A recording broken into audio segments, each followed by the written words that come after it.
Hi, my name is Diane, and I live in Southern California with my husband, James, and our cat, Scheherazade.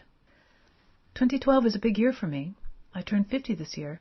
To celebrate, or perhaps just ward off the evil spirits of aging, I decided to undertake a physical challenge of some sort.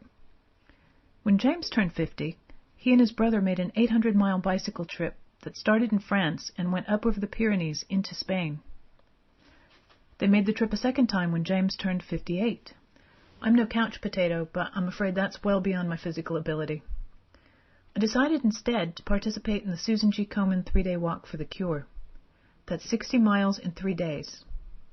A challenge, yes, but not science fiction.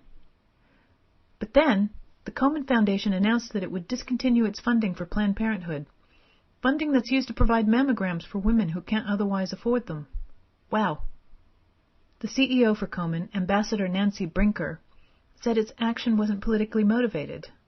But the very next day, after massive public outcry, Komen reinstated the funding, and Karen Handel, Komen's senior vice president for public policy, was forced to resign.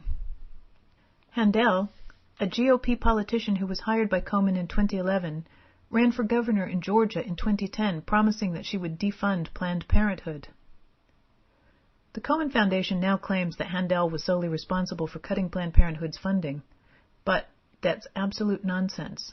She couldn't have done it without the approval of Komen's board of directors. That's how nonprofits work, especially grant-making nonprofits. But it gets worse.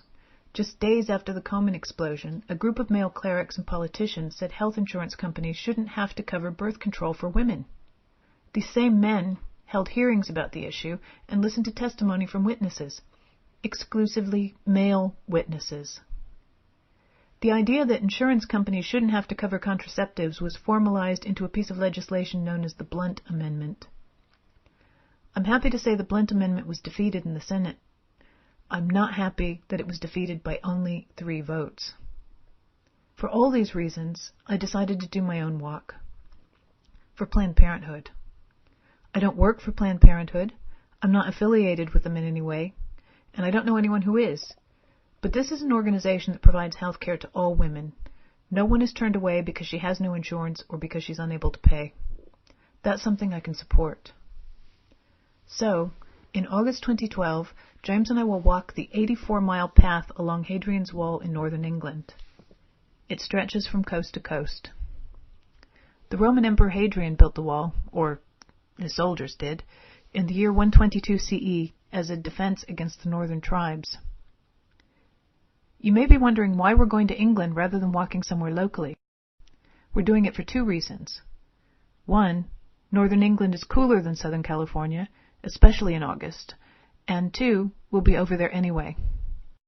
James is British, and we're going to the UK to visit his family. In particular, we'll be visiting my father-in-law, Joe.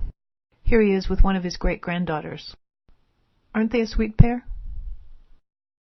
If you'd like to learn more about the walk, about Hadrian's Wall, or about Planned Parenthood, and definitely more about how you can help, please visit our website at www.walkingforpp.com.